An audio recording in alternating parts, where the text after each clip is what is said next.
तारीख है 6 मई 2022। समय हो गया है 02:07 PM।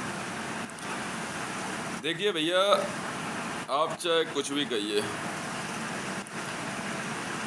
चाहे दिल्ली पुलिस हो, चाहे इंडियन IPS सिस्टम हो, चाहे इंडियन IAS सिस्टम हो, चाहे इंडियन जुडिशरी हो, चाहे इंडियन पार्लियामेंटेरियन सिस्टम हो, चाहे इलेक्शन कमीशन ऑफ इंडिया हो, चाहे इंडियन प्रेसिडेंट सिस्टम हो, चाहे इंडियन PMO सिस्टम हो, एक बात तो साफ है। मैं आपको कुछ बातें बताता हूँ, ये अकाट्य सत्य है, इसको काटा नहीं जा सकता। आप संसार की किसी अदालत में आ जाओ, चाहे इंडियन बैंकिंग सिस्टम है, मेरा पैसा किसने रोका नहीं रोका ये बात की बात है, ठीक है। मेरे घर परिवार में आपस में क्या चल रहा है वो बात की बात है। वो तो कभी भी हम अपना घर परिवार सब एक साथ बैठ के बात कर लेंगे, और उनको मैंने सिर्फ एक ही बात कहनी है, भैया पेनल्टी दे दे, चुपचाप पैसा निकाल ले। भाई मैं गलत हूं तो मुझे गलत साबित करेगा ना कोई, है ना। भाई मेरे को अब्यूज किया, आप जो कुछ भी किया वो आप समझोगे, पैसा निकालो चुपचाप, चाहे कोई हो तुम, और हिसाब से ले लूंगा, चुपचाप रख दे भैया। एक बात। दूसरी बात, पर यहाँ जो बात हो रही है ना, जो मैंने बताया कि भारत के अंदर जितने, चाहे गवर्नमेंट ऑफ इंडिया का सिस्टम क्यों ना हो, जो बात मैं समझा रहा हूँ, ये अकाट्य सत्य है। चाहे मैं सुप्रीम कोर्ट में पेश हूं चाहे ना हूं, चाहे मैं दिल्ली पुलिस में FIR दर्ज कराने जाऊं चाहे ना जाऊं, समझे, चाहे मेरी जेब में पैसे हों चाहे ना हो,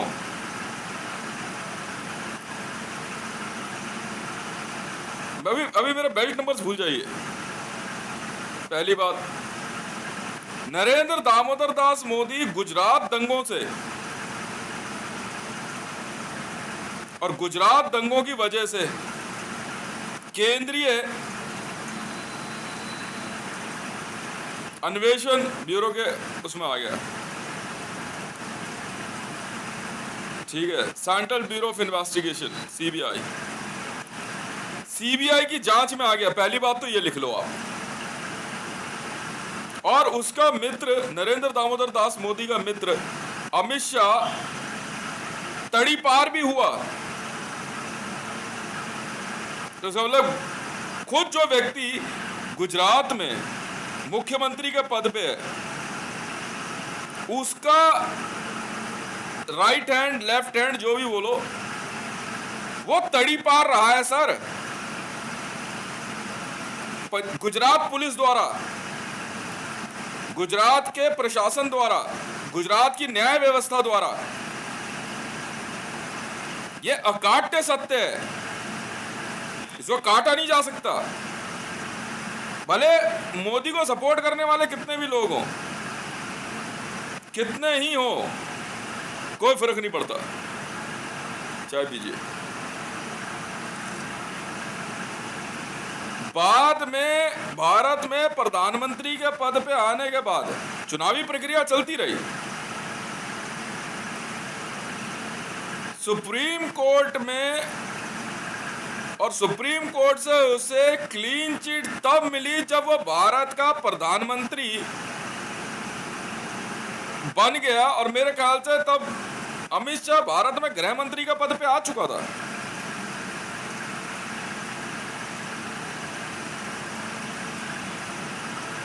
ये पूरी तरह से इस मामले के ऊपर जो है, क्या कहते हैं, भारत की न्याय व्यवस्था, मेरा तो मेरा, भारत की जनता का भी मैं कह रहा हूं, भारत की न्याय व्यवस्था, भारत की पुलिस सुरक्षा व्यवस्था पे सवालिया निशान लगा देता है।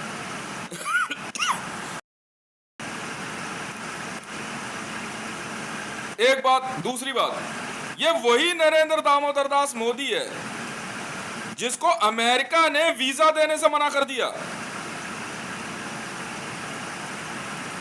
और बाद में अमेरिकी गवर्नमेंट खुद उसको अपने पास बुलाते हैं। तो इसमें दो बातें हो सकती है। पहली बात, या तो अमेरिका ने कोई सांठ गांठ करी है इससे, या अमेरिकी प्रशासन जो है विश्वास के लायक नहीं रहा। ठीक है, पर क्योंकि अमेरिका ने पहले भी सोनिया गांधी जी के मामले में ऑयल फॉर फूड में प्रणब मुखर्जी को सबूतों के साथ पकड़े जाने पे इतना बड़ा दबाव बनाया कि भारत में भारत से जबरदस्ती परमाणु संधि, मतलब अमेरिका अपने परमाणु संयंत्रों से संबंधित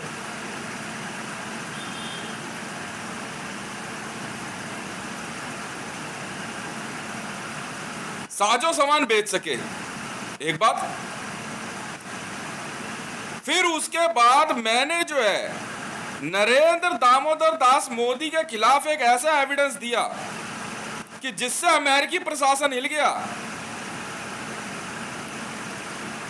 वर्ल्ड इंटेलिजेंस धराशायी हो गई। खुद सीआईए उस एविडेंस को नहीं ढूंढ पा रहा था। खुद भारत के अंदर आईबी के ऊपर सवालिया निशान लग गए कि आप ऐसे व्यक्ति को भारत के अंदर प्रधानमंत्री के पोस्ट पे रहने देने के लिए आपने जो क्लीन चिट दी, तो आपकी निगाह कहां थी? और आज भी उसका पद पे बने रहना भारत की खुफिया एजेंसी पे सवालिया निशान खड़ा करता है, बिल्कुल खड़ा कर देता है। भारत की खुफिया एजेंसी पे ऐसा सवालिया निशान खड़ा करता है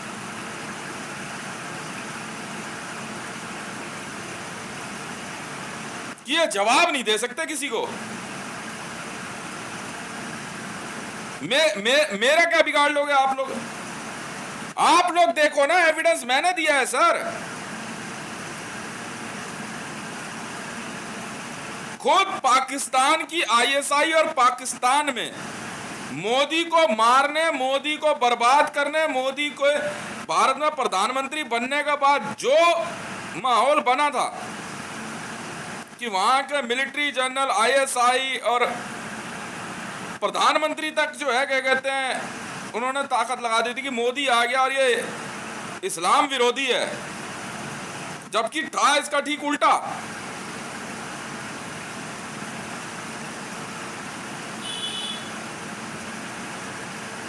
उसके खिलाफ मैंने ऐसा एविडेंस दिया जिसको विश्व की किसी अदालत में काटा नहीं जा सकता सर, चाहे वो इसके लिए अपनी नेशनलिज्म की दुहाई दे।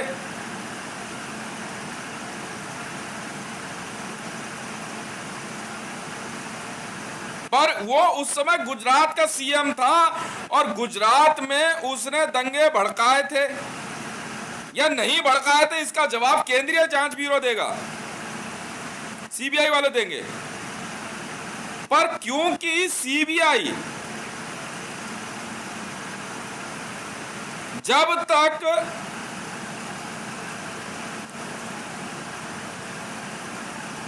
भारतीय पुलिस व्यवस्था, राज्य पुलिस व्यवस्था द्वारा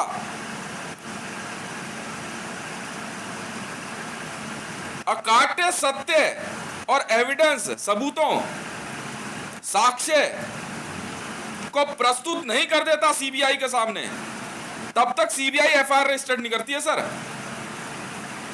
उसके बावजूद सीबीआई को सुप्रीम कोर्ट द्वारा नकार दिया जाना, मैं कैसे ना मानूं कि सुप्रीम कोर्ट ने जो है क्या कहते हैं न्याय एक तरफ रख दिया और जांच एजेंसियों को नकार दिया। क्या आज सुप्रीम कोर्ट ऑफ इंडिया और इंटेलिजेंस ब्यूरो ऑफ इंडिया का चीफ, चाहे कोई अपने आप को कहता हो, मेरे द्वारा दिए गए उस एविडेंस कि नरेंद्र दामोदर दास मोदी, जो कि मैंने शुरू से कहा कि वो एक क्रिमिनल है, जी हां, कि वो एविडेंस, उसमें क्या नरेंद्र दामोदर दास मोदी ने बराक हुसैन ओबामा को मारने के ऑर्डर नहीं दिए, क्या सुप्रीम कोर्ट ऑफ इंडिया में बैठा हुआ व्यक्ति रमन्ना अपराधी नहीं है?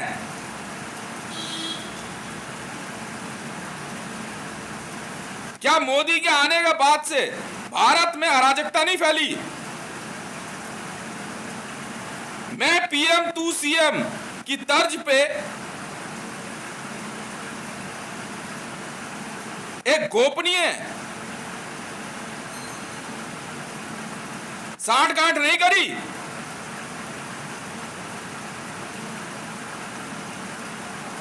मोदी ने भारतीय जनता पार्टी ने आम आदमी पार्टी से बिल्कुल करी। क्या दिल्ली पुलिस का कमिश्नर जो अपने आप को सर्वबुद्धिमान मानता है, मेरे द्वारा दिए गए सोशल मीडिया पे उस एविडेंस को काट सकता है? क्या पाकिस्तान की आईएसआई मेरे द्वारा दिए गए उस एविडेंस से खुश नहीं है?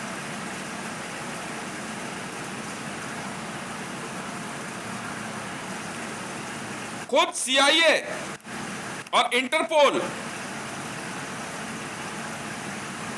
क्या मेरे द्वारा दिए गए उस एविडेंस को काट सकता है?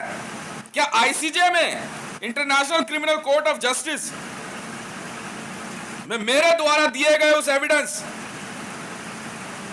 को काट सकता है? क्या भारत में ऐसे अपराधी को बने रहने का अधिकार है? उसका मान सम्मान क्यों ना छीन लिया जाए? उसके द्वारा चलाई जाने वाली राजनीतिक पार्टी की मान्यता क्यों ना रद्द की जाए? यह मैंने 2 एविडेंस पेश किए अभी तक उसकी हरकतों के। अब तीसरा सुनिए।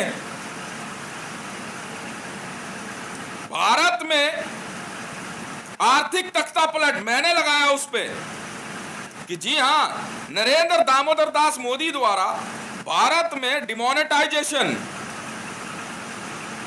एक इकोनॉमिकल काव था। इकोनॉमिकल काव था, बिल्कुल था। अपने विरोधियों, प्रतिद्वंदियों और भारत में आर्थिक तख्ता पलट करने की ये एक फुल प्रूफ नियोजित साजिश थी, जिसमें भारत में अदानी, मुकेश अंबानी, रतन टाटा और इजराइल, ओमान, रूस जैसे देश शामिल थे। भारत की मुद्रा को कागज का टुकड़ा कहने वाला व्यक्ति अपराधी कैसे नहीं है? इस बात का जवाब सुप्रीम कोर्ट में बैठा हुआ रमन्ना देगा। वो ऑनरेबल कहलाने लायक नहीं है।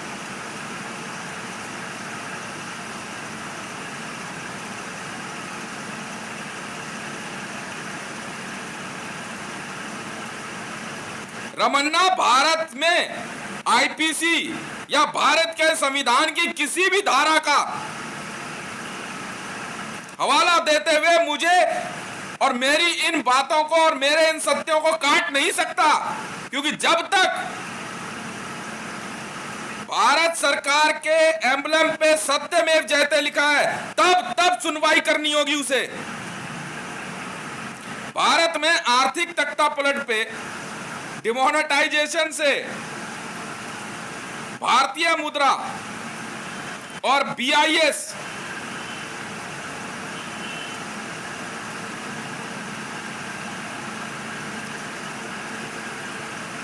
Bureau of Indian standard hallmark की छवि को नुकसान नहीं पहुंचा। मोदी द्वारा डिमोनेटाइज किए गए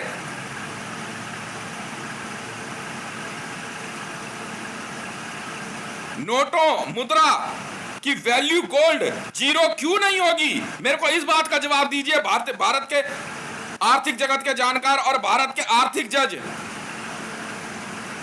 आर्थिक मामलों के जानकार और उसके न्यायाधीश, आप जवाब दीजिए ना सर।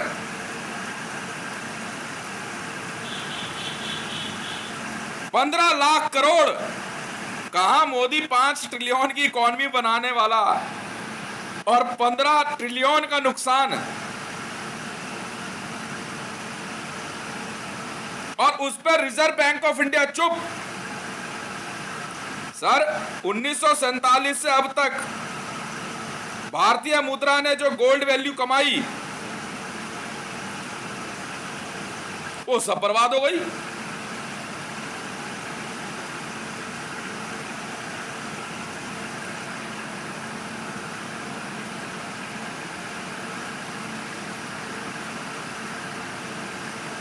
आज भारत की मीडिया ये कहे कि ये बात पुरानी है।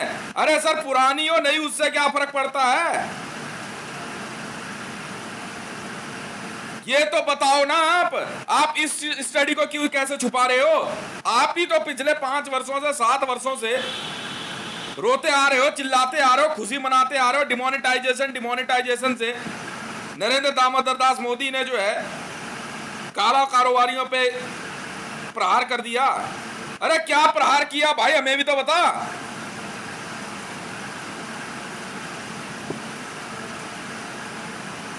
$45 लाख करोड़ के लगभग का नुकसान हो चुका है भारत को, और ब्याज अलग देना पड़ेगा आपको वर्ल्ड बैंक को।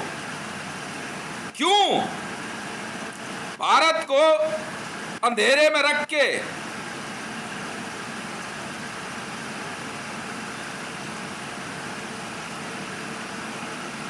ये 45 लाख करोड़ का नुकसान जो लगभग है छुपाया जा रहा है। क्या ये अपराध नहीं है? अगर कांग्रेस द्वारा, लालू प्रसाद यादव द्वारा, नीतीश कुमार द्वारा किया गया घोटाला है तो ये घोटाला क्यों नहीं है? डिमोनेटाइजेशन एक स्कैम क्यों नहीं है?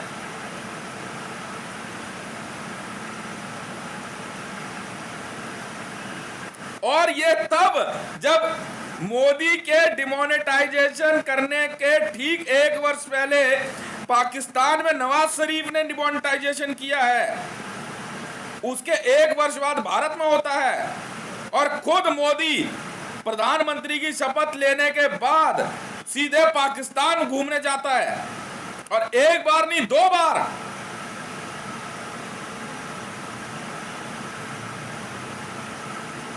क्या Indian intelligence bureau of India इस बात को, इस संबंध को शक की नजर से क्यों नहीं देखते?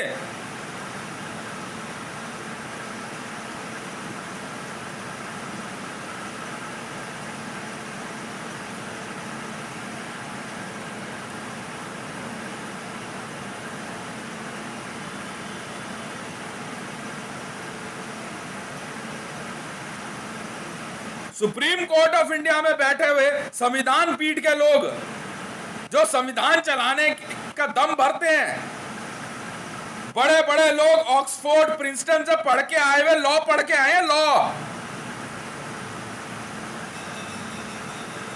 कानून का जानकार हैं। रिजर्व बैंक ऑफ इंडिया में बैठा हुआ अपने आप को पीएचडी और डॉक्टरेट बोलते हैं, ये आर्थिक मामलों में, वित्त मामलों के अपने आप को पंडित मानते हैं। अरे भैया सच बताना पूरे देश को, 45 लाख करोड़ का शक्तिकांत दास अपने घर से भरेगा? हम क्यों भरे? भारत की जनता। हमारा गोल्ड कहां है? मैंने पता किया, मैंने बिल्कुल किया, मैंने वर्ल्ड बैंक में पता। भारत सरकार का 1 रुपया नहीं बनता है। 8 नवंबर 2016 के बाद से भारत वर्ल्ड बैंक में बैंकक्रप्ट हो गया, ब्रिक्स बैंक धराशायी हो गया। झूठे आंकड़े मीडिया में पेश किए जा रहे हैं। तो भारत के एम्बलम पे सत्यमेव जयते किस लिए?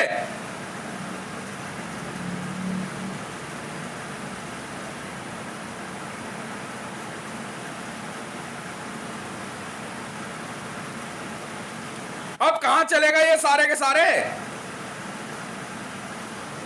अब कहां चला गया इस देश में अपने आप को रोड पे चिल्लाने वाला चंद्रशेखर? मोदी के खिलाफ बोलता क्यों नहीं? क्योंकि वो चंद्रशेखर जो अपने आप को रावण बोलता था, उसको बीजेपी द्वारा फाइनेंस किया जा रहा था।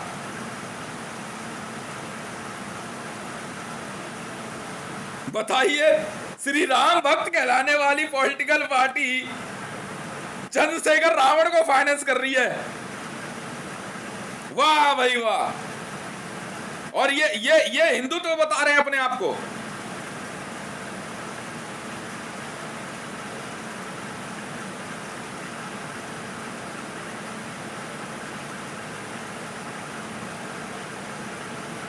इजराइल की मदद से, रूस की मदद से, पाकिस्तान की आईएसआई की मदद से भारत में नोटबंदी आर्थिक तख्ता पलट क्यों नहीं है? बिल्कुल है।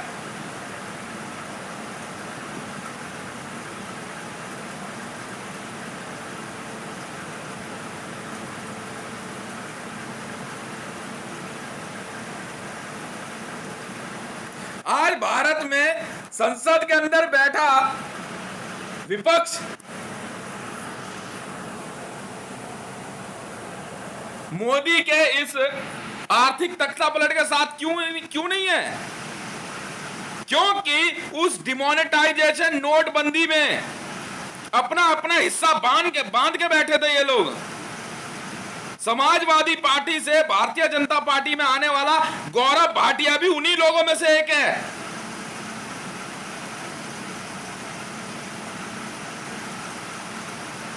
State bank of Pakistan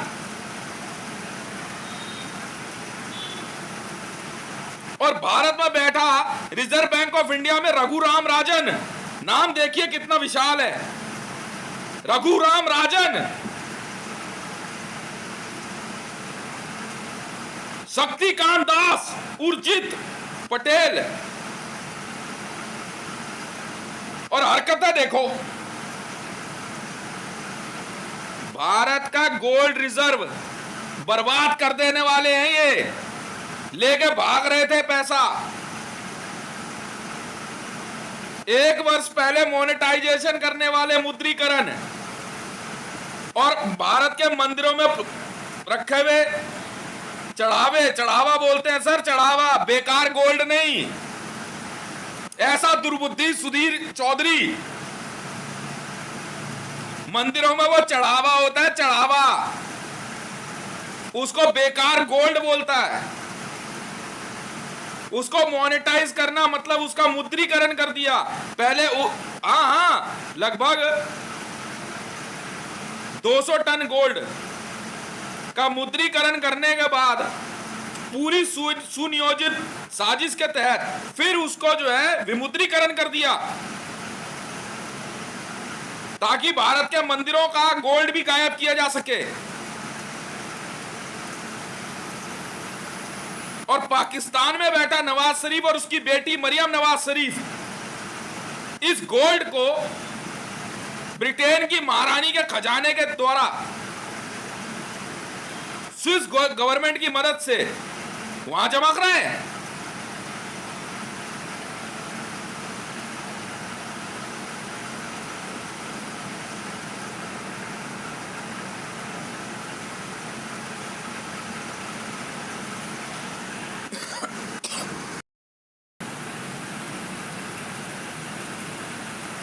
Bharat में यूपीएससी का जब एग्जाम पास करके लड़के आते हैं तो बड़े प्यार से अखबार में एक हेडिंग आती है, आईएएस टॉपर्स XYZ नाम होता है उनका। कहां चलेगा भैया ओ आईएएस टॉपरों,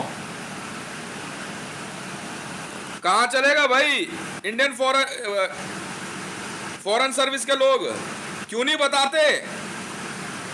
इंडियन फाइनेंस सर्विस के लोग कहां चले गए? भारत में एनकाउंटर स्पेशलिस्ट, क्या नाम थे आपके? नवनीत सिकेरा जी, सावंत जी, इतना नहीं पढ़े लिखे? कहां चले गए भारत में न्यूज रूम में बैठ के लंबी लंबी बातें करने वाले? अरे एक बार उठा के पढ़ तो लेते हैं डिमोनेटाइजेशन का अर्थ क्या होता है। सर उसने साफ कहा है अपने भाषण में कि आपकी जेब में रखी मुद्रा अब कागज का टुकड़ा है। सर बिना गोल्ड वैल्यू को तो कोई कागज का टुकड़ा छपता ही नहीं मुद्रा के रूप में। कहां हो, क्या दिमाग है? जितना गोल्ड पल्ले होगा उतनी मुद्रा छपती है।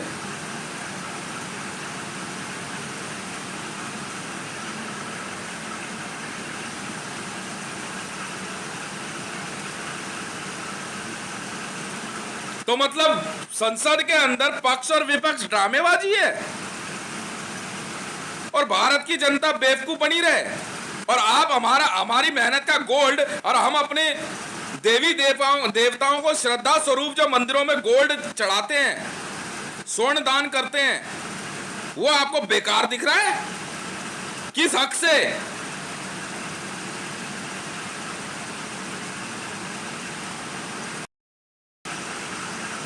कहां गए भारत में बड़े बड़े ये अध्यापक, छात्र, गुरुजन जो स्कूल कॉलेजों में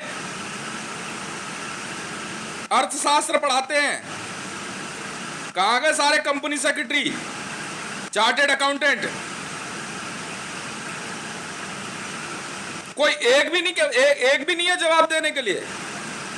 सर मैंने तो फैक्ट शीट दिखा दी, मैं कैसे मान लूं कि मैं गलत हूं?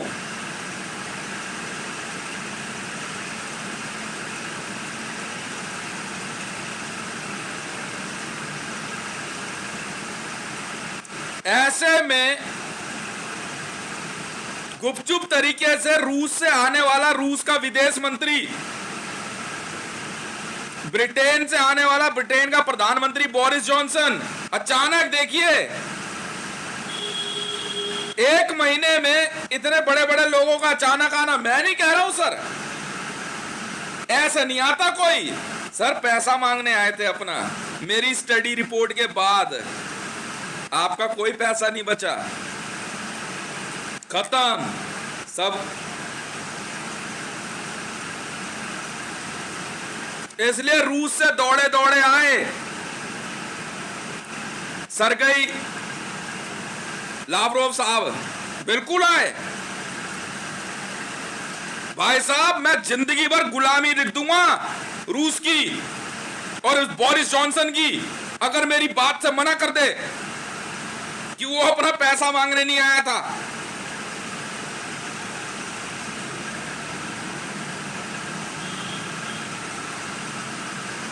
सर हमने, इसीलिए कहते हैं झूठ नहीं बोल सकते इतने बड़े लेवल पे। सुपर वॉइस हमने सुनी सर, आप क्या बोल रहे हो, क्या सोच रहे हो?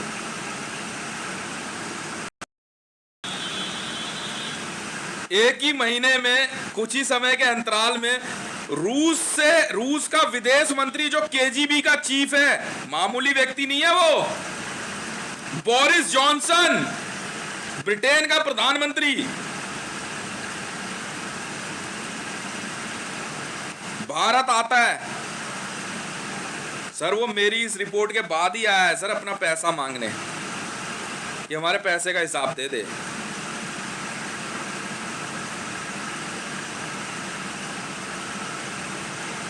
क्या जवाब है भारत सरकार के पास? अब मिलेगा कुछ नहीं।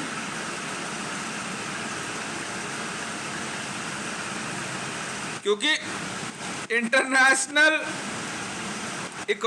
इकोनॉमी से जुड़ी हुई जो शर्तें होती है, जो नियम है मुद्रा व्यापार, मुद्रा बाजार में, सर आपने कहा भारत सरकार का ये नोट इलीगल टेंडर है। अब वो इलीगल टेंडर ना तो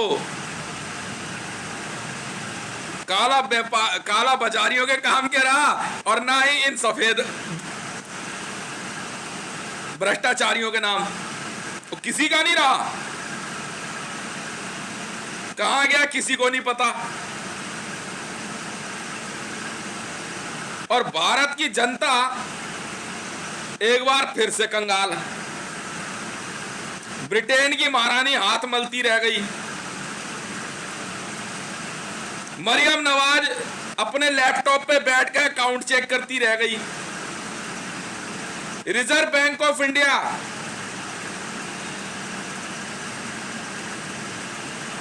अपने वॉल्ट खंगालते रह गया।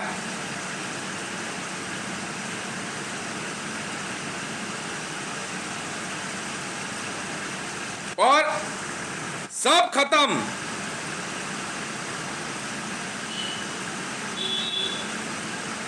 और सुप्रीम कोर्ट ऑफ इंडिया में बैठा हुआ रमन्ना अभी भी कहे कि उसको मैं मान सम्मान दूं।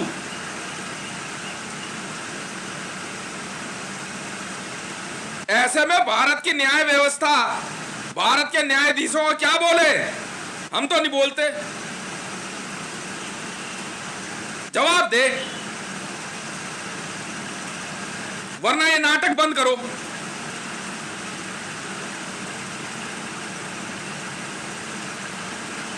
कर्नाटक दिखा रहे हो सर, कोरेगांव दिखा रहे हो। श्वेत पत्र लाने से पहले कांग्रेसियों,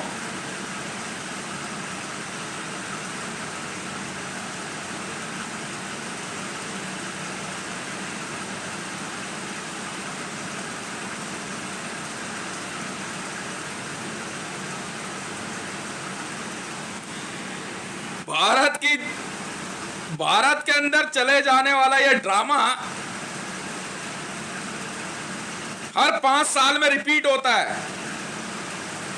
मोदी के 5 साल निकालने चल रहे थे, अब फिर कोई ना कोई तो आएगा प्रधानमंत्री, राष्ट्रपति। भारत की जनता से इतना बड़ा सत्य छुपा रहे हो। पेट्रोल महंगा होता जा रहा है और सब्सिडाइज करके उसको आप कम कर रहे हो, तो सर वो जो तेल पूल का जो घाटा बढ़ रहा है, वो रिपोर्ट क्यों नहीं सार्वजनिक होती? नहीं होगी ना, क्योंकि दंगे फसाद भड़काए जा रहे हैं।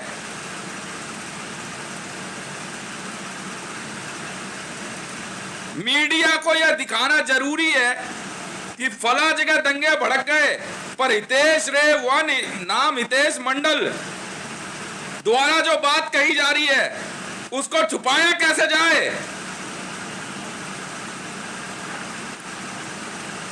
विदेशों में जाके मार खा के आने वाला आपका प्रधानमंत्री है वो नरेंद्र मोदी।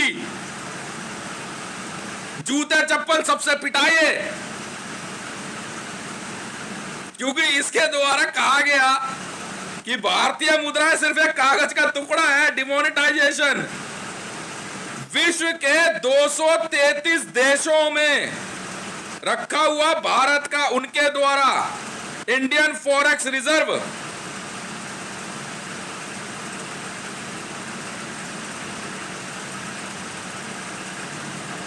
साहब कागज का टुकड़ा हो गया। और वर्ल्ड बैंक ने इनका सेंटेंस ले लिया, लिख लिया, जाओ भैया अपने घर।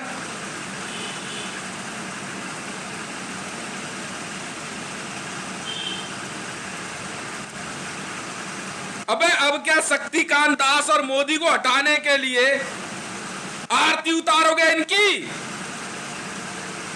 या मंदिरों में पूजा पाठ करोगे? बे जूते मार के हटाओ।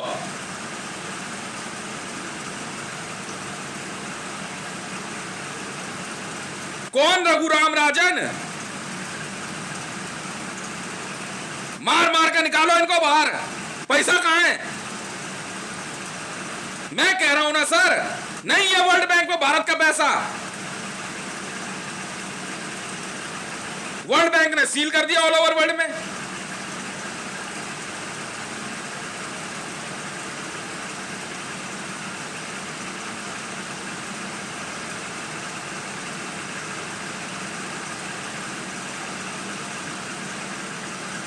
खुद पाकिस्तान के भी हालात ऐसे ही हुए। जिस दिन इमरान खान को पता लगा और उसने स्टडी देखी, वो बिना देर करे उसने इस्तीफा दिया, चलता बना। बाजवा ने रिवॉल्वर लगा दी, हम अपने आप संभालेंगे। कह रहे बढ़िया है भैया, हितेश की बताई हुई स्टडी ठीक है भाई, तू ही बड़ा बन जा। और बाजवा और शहबाज शरीफ को बोला तू सत्ता चला ले, और वो रिजाइन करके चलता बना। उसे पता था वो क्या क्या ब्लंडर करके गया है नवाज शरीफ।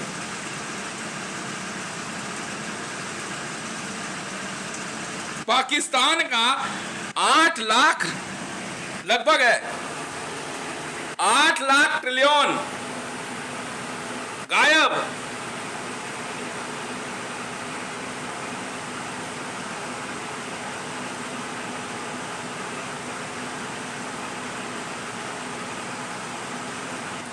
सिर्फ भारतीय मुद्रा में 600 करोड़ की लगभग की अवैध मुद्रा के शामिल हो जाने से भारत का 15 लाख करोड़ रुपया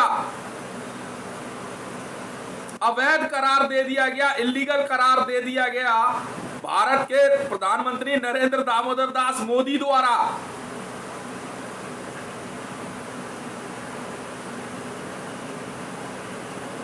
और ये वो 15 लाख करोड़ रुपया था जिसकी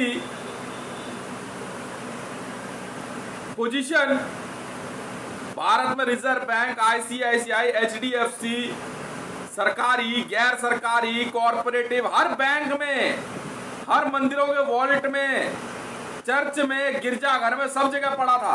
सब ने बदल दिया जी ले आकर के। और ऊपर से जो नई मुद्रा लाई गई उसको मोनेटाइजेशन नहीं कर सकते क्योंकि उतना गोल्ड था नहीं सर इनके पास।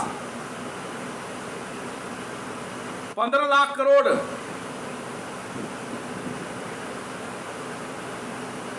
अंदाजन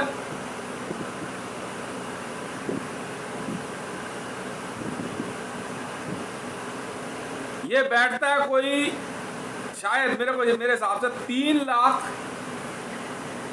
मतलब 33,000 टन के लगभग शायद गोल्ड, या 3300 टन कुछ है। ये खत्म। आंकड़ों के खेल में सुप्रीम कोर्ट जो अपना हिस्सा और कमीशन खंगाल रहा है ना, वो मिलने वाला है नहीं रमन्ना साहब।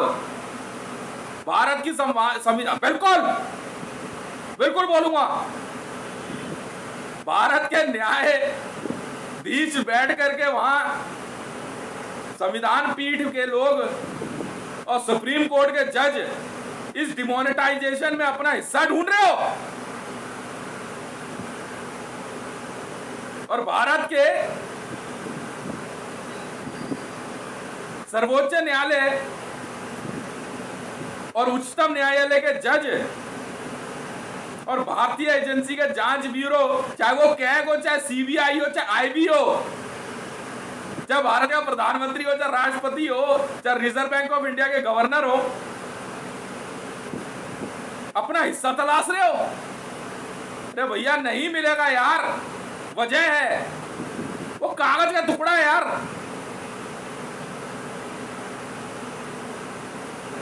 इलीगल टेंडर है, वो जब्त हो गया। आपके प्रधानमंत्री ने कहा, जिसने भारत के संविधान में वर्णित कुछ शर्तों के मुताबिक भारत में प्रधानमंत्री पद का कार्यभार संभाला,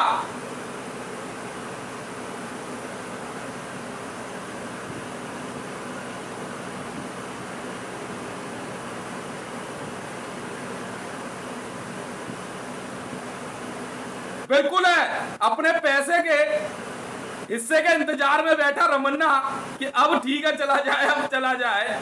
और कर क्या रहा है? पैसों के दम पे आने वाला भारत की राजधानी का पुलिस कमिश्नर हमें क्या सिखाएगा भाई? क्योंकि मैं वो व्यक्ति हूं जिसने डिमोनेटाइजेशन का विरोध किया, बिल्कुल किया सर, और आज भी कर रहा हूं। मैं था वो आदमी जिसने साफ साफ ट्विटर पे लिख दिया था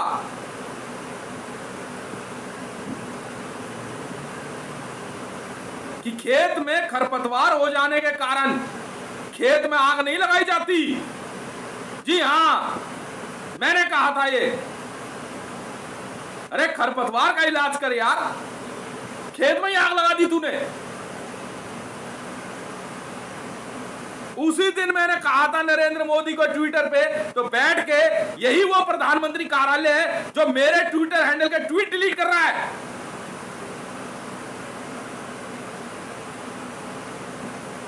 जवाब दीजिए Delhi police cyber crime.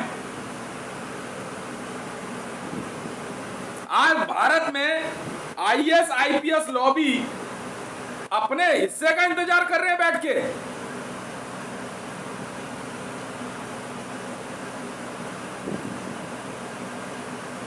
Pakistan में शहबाज शरीफ इसलिए आया क्योंकि पाकिस्तान में डिमोनेटाइज पैसे को, बिल्कुल डिमोनेटाइजेशन कहते हैं उसको,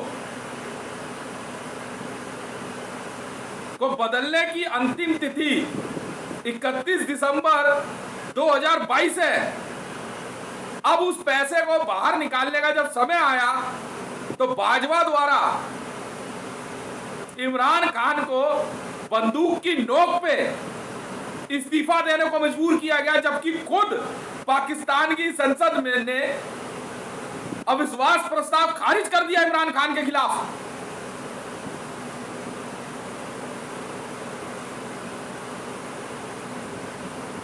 इसलिए शहबाज शरीफ को लाया गया। वो पाकिस्तान मुस्लिम लीग नवाज का व्यक्ति है, ताकि अब वो आकर के 31 दिसंबर 2022 तक पाकिस्तान में डिमोनेटाइज हुआ पैसा बाहर निकाल ले।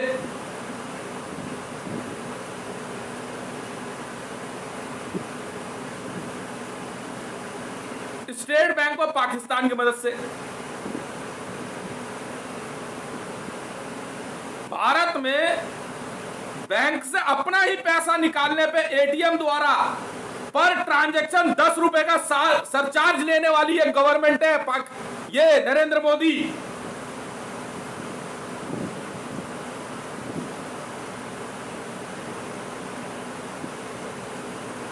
ये वही स्टेट बैंक ऑफ इंडिया है, ये वही रिजर्व बैंक ऑफ इंडिया है जिसने भारत के अंदर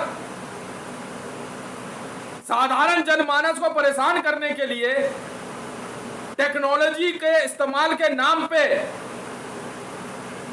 हर ट्रांजैक्शन पे एटीएम से पैसा निकालने पे सरचार्ज लगा दिया, ट्रांजैक्शन चार्ज। आप सोच सकते हैं पर डे कितनी ट्रांजैक्शन होती होगी एटीएम से। यह वो भारत का बैंकिंग सिस्टम है जिसके अकाउंट में पैसा नहीं, उससे मिनिमम बैलेंस रखने का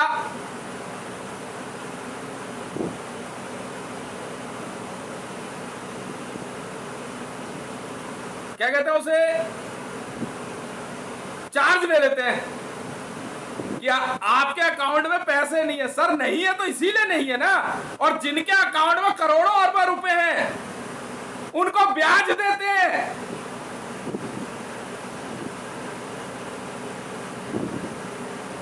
तो बैंक आम जनता के फायदे के लिए है, नुकसान के लिए?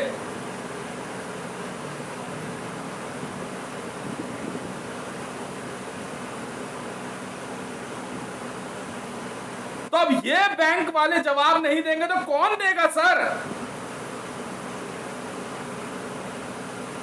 भारत में मुद्रा व्यवस्था का संचालन करने वाले रिजर्व बैंक ऑफ इंडिया के गवर्नर जवाब क्यों नहीं देंगे? क्योंकि सर वो खुद शामिल है सर इस लूट में। ये ऑर्गेनाइज्ड क्राइम था, ये डिमोनेटाइजेशन।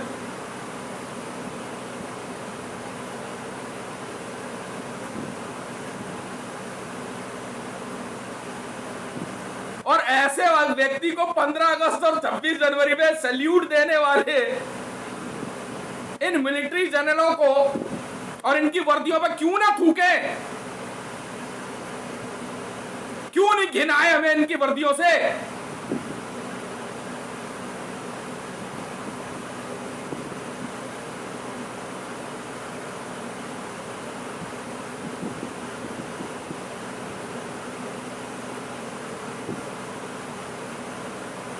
दो गई, मैं सरेआम कह रहा हूं आपको, है दम तो मुझे अरेस्ट करके दिखाओ, मुंह पर थूक दूंगा तुम्हारे।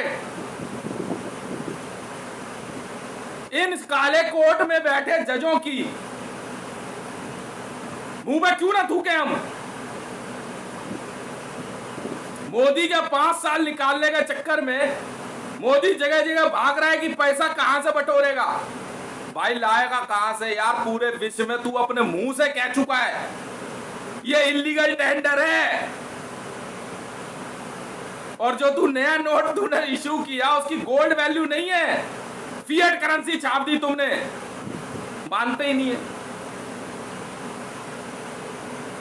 ऐसे ही थोड़ी एयरटेल के ऊपर 1.25 लाख करोड़ का टैक्स बकाया है। अबे भाई, आम जनता से ट्रांजैक्शन चार्ज लेने वाला ये देश, ये सरकार इस बात का जवाब क्यों नहीं देता, ये ट्राई, कि एयरटेल के ऊपर 1.25 लाख करोड़ का टैक्स बकाया है। खुद अंबानी पे 1,40,000 करोड़ का टैक्स बकाया है, अंदाजन 1.5 ट्रिलियन।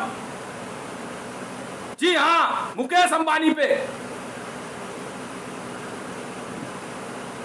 भारत की जनता से बैंक से पैसा निकालने पे 10-10 रुपए का ट्रांजैक्शन चार्ज लेने वाला ये देश, ये सरकार, ये रिजर्व बैंक, ये इनकम टैक्स डिपार्टमेंट जवाब देना मेरे को। क्यों ना थूकूं इनके मुंह पे।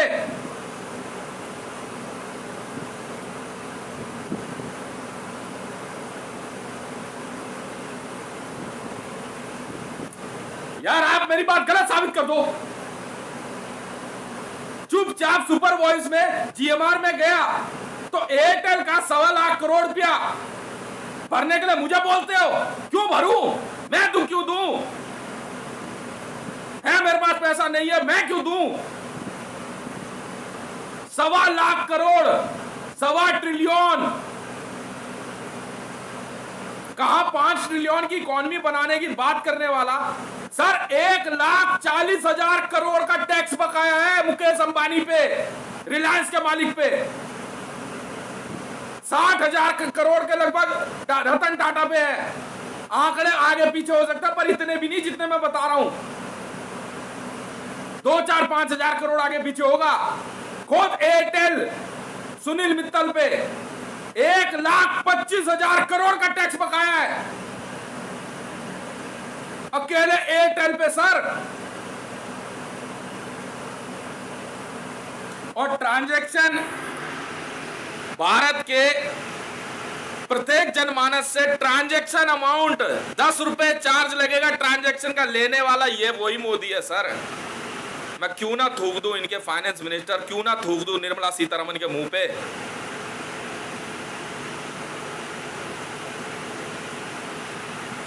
आज भारत का इनकम टैक्स डिपार्टमेंट, ये देखो, ये इधर देखो क्या दिखा रहा हूं, ये दिख रहा है, ये ठोका हमने सुप्रीम कोर्ट।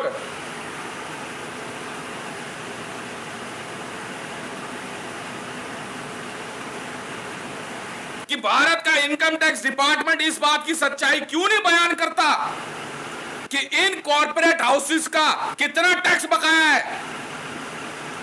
आंकड़े सार्वजनिक करो।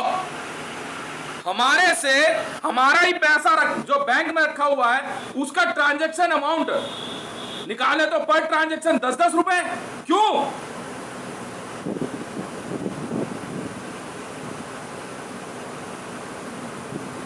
अरे सर, मैं जीएमआर गया उस दिन। जी हाँ, जीएमआर का सौदा था सर। टर्मिनल 3 मैंने खरीदा सर। तो मुझसे कह रहे हैं ये कि पार्किंग चार्ज नहीं दे रहे ये लोग। एयरलाइंसों का कितना पार्किंग टैक्स बकाया है ये तो बताओ। कहां है विस्तारा वाला? कहां है? किंगफिशर बोलेगा नहीं क्योंकि विजय माल्या भाग गया देश से बाहर। टैक्स कौन भरेगा?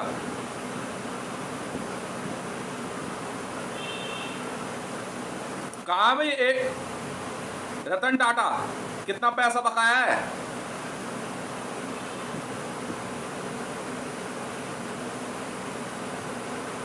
टैक्स के आंकड़े सार्वजनिक करो ना।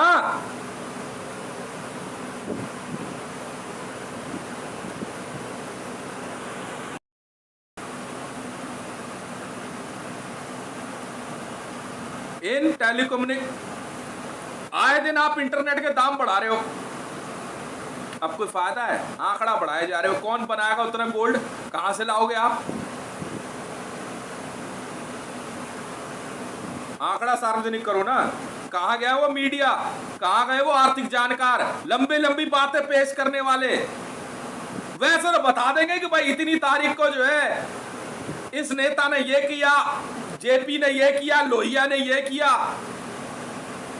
महात्मा गांधी के विचार ये थे।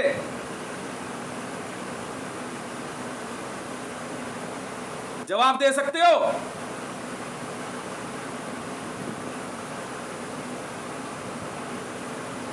मैं भी तो सुनूं, कहां है संबित पात्रा?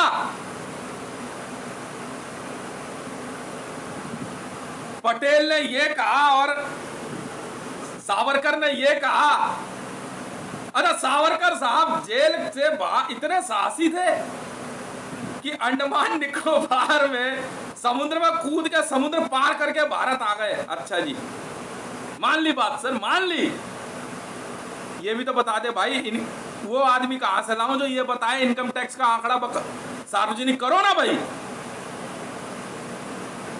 कि भारत सरकार का कितना टैक्स बकाया है जो इन लोगों ने देना। चुपचाप टैक्स बकाया होगा, उसकी माफी करवा देगा ये प्रधानमंत्री और वो पैसा साइड से लेकर निकल जाएंगे। एलिगेशन है ये? अबे तुम यही करते हो, एलिगेशन है ये? अच्छा,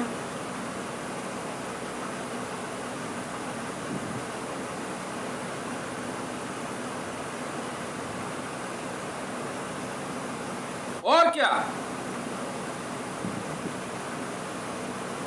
पर वो पैसा आएगा कहां से? इनकम टैक्स जाता कहां से? नहीं, हमें भी तो पता लगे। रोई बात सर, हमें भी तो पता लगे ना। सुनील मित्तल, लक्ष्मी मित्तल, अदानी, अंबानी, तुम्हारा ये कई ज्वेलर्स हैं बहुत बड़े बड़े।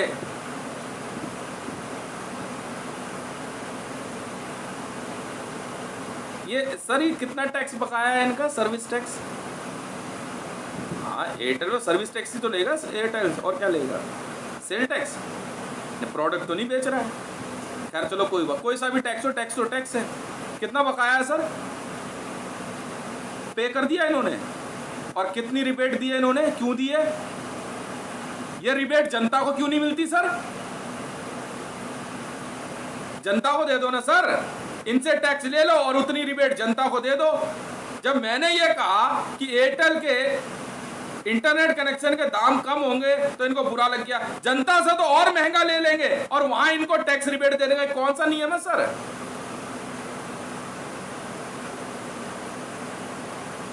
मुझे अभी तो पता चले। 20 रुपए 25 रुपए पानी की बोतल बिक जाएगी और बिहार में अगर 10 रुपए की पानी की बोतल बिक रही है, मैंने तो इतने ही कहा यार, गुणवत्ता की जांच कर लो, 10 रुपए में बेच दो, बस इतनी सी बात है। तो गुणवत्ता की जांच के नाम पे आप वो कंपनी ही बंद कर दोगे? क्योंकि बिस्लेरी की 20 रुपए वाली पानी की बोतल खरीदनी है क्योंकि उसमें एक ऐसा केमिकल मिला हुआ है कि उसको पीने से प्यास और बढ़ती है।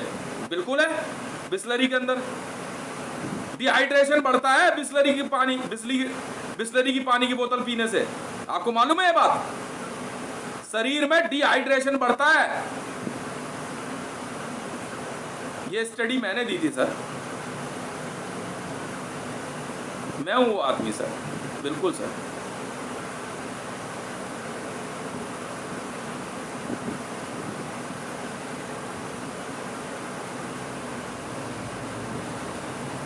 लाखों करोड़ रुपए की आप टैक्स रिबेट अंबानी, अदानी, इन बिजनेसमैन को दे रहे हो सर। आप वो छूट जनता को क्यों नहीं दे देते सर? दूध के दाम कम कर देते सर। 1.25 लाख करोड़ रुपए का टैक्स बकाया 1 साल का है या 2 साल का है। आप एयरटेल का आप देने को तैयार हो टैक्स रिबेट, तो सर ये मदर डेयरी के दाम दूध के क्यों बढ़ेंगे सर?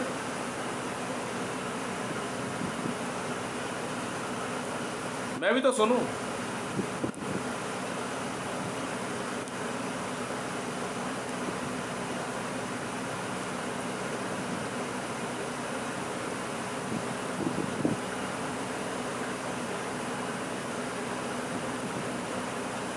भारत के अंदर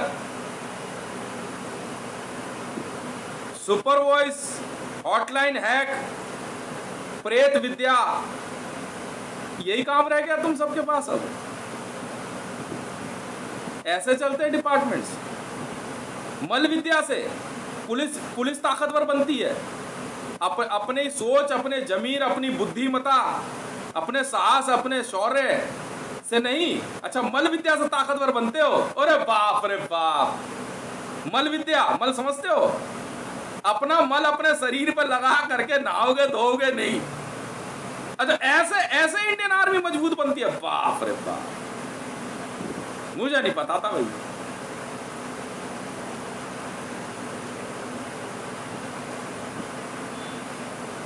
अच्छा पिशाच विद्या से अपना पेशाब पीने वाला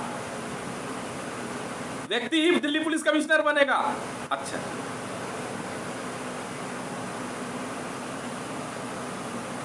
मल विद्या क्या होती है सर?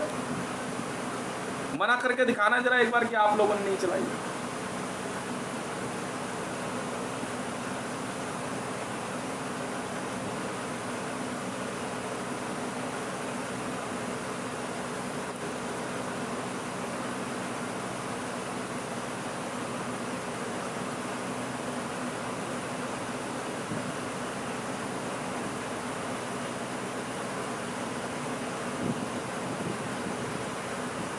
अरे ये इस्लामिक विद्या होती है मल विद्या, मुसलमानों की होती है गंदगी वाली। मुसलमान, ईसाई और ज्यूइश चलाते हैं, सनातन धर्म में नहीं चलती।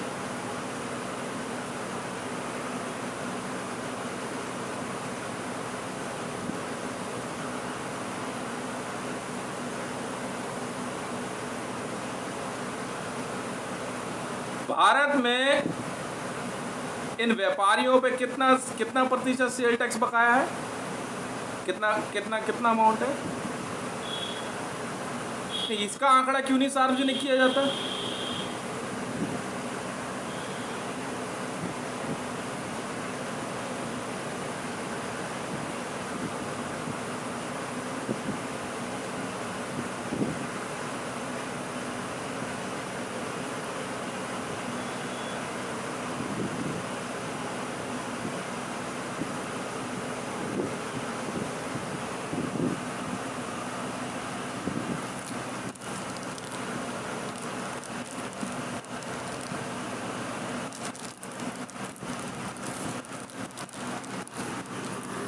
पैसा किसको बुरा लगता है भाई साहब? मुझे भी तो पता चले, मुझे भी तो पता चले कि एयरटेल भारत में टेलीकम्युनिकेशन कंपनियों पे भारत सरकार का कितना टैक्स बकाया है। इसका आंकड़ा तो सार्वजनिक करो, देखो कैसे पैर के नीचे से जमीन निकलती है। मुझे पता है ना वो आंकड़ा क्या है, 5.9 ट्रिलियन के लगभग है मेरे ख्याल से, बहुत बकाया है।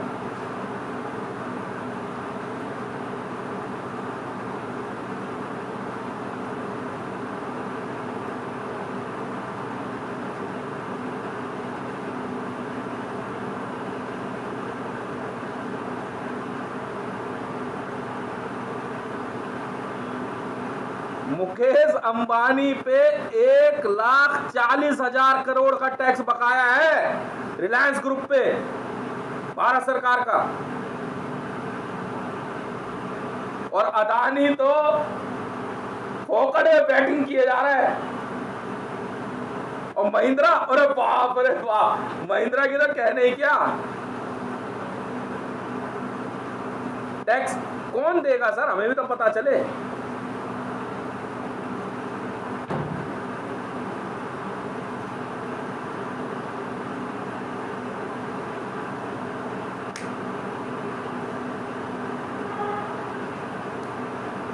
अगर रिबेट ही देनी है तो फिर टैक्स लगा क्यों रहे हो, टैक्स बढ़ा क्यों रहे हो?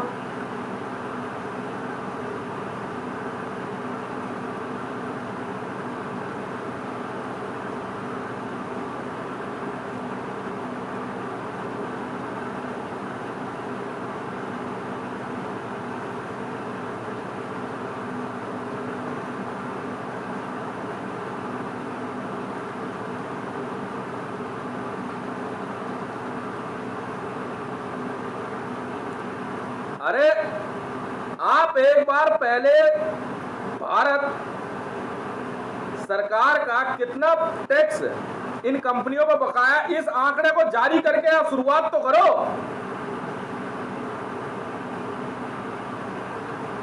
ये उसी पैसे को गोल्ड में कन्वर्ट करेंगे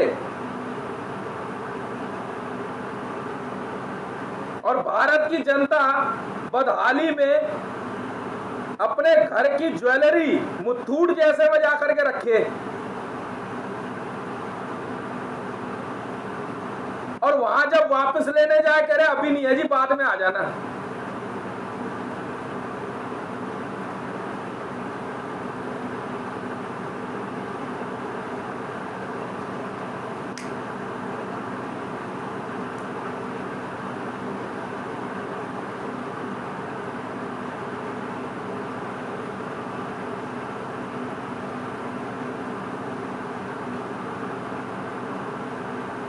अच्छा जी, इटली दौड़े, सुनते रहो, इटली दौड़े, रूस दौड़े, दौड़े ब्रिटेन पाकिस्तान भी। इटली दौड़े, रूस दौड़े, दौड़े ब्रिटेन पाकिस्तान भी।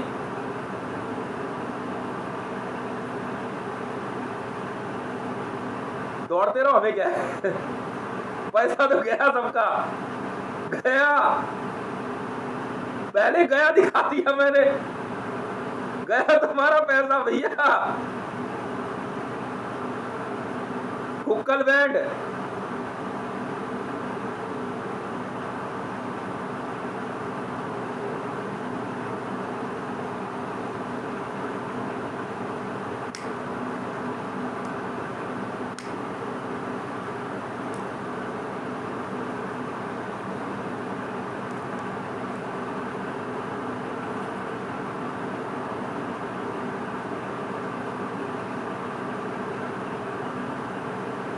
अरे मैडम जी, 8 नवंबर 2016 को जो सेंटेंस भारत के प्रधानमंत्री ने यूज किया,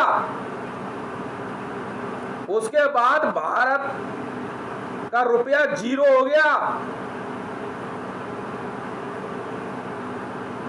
और अब अगर उसको डिस्कस करोगे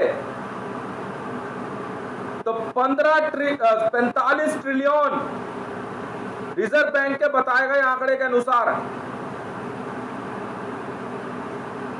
का घाटा होने वाला है इस भारत सरकार को, और हो चुका है।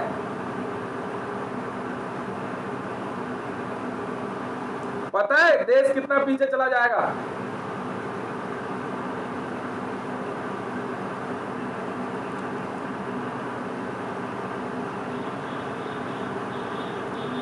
माइनस में जा रहे हो, महंगाई बढ़ती जाएगी, ये नेता फिर भाग जाएंगे एक दिन, फिर से महात्मा गांधी जैसा ही व्यक्ति आएगा, फिर उसके पीछे क्या कोई तो इस देश को बाहर निकालेगा, तो फिर से जो है इस देश का विभाजन करेगा। हाँ, छोटा सा भारत रख लो, खर्चा चल जाएगा। ये करोगे?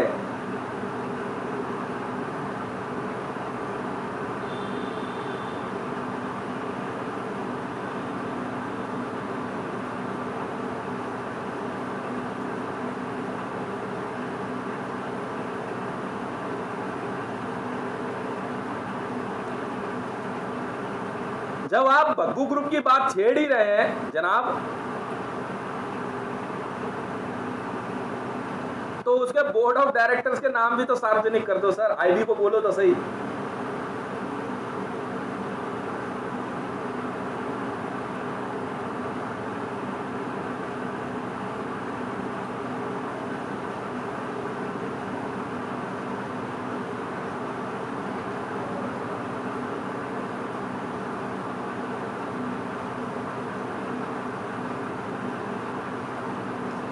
मैं तो अपने दोनों गाल बचा के बैठा हूं, पढ़ेंगे तुम्हारे सबके।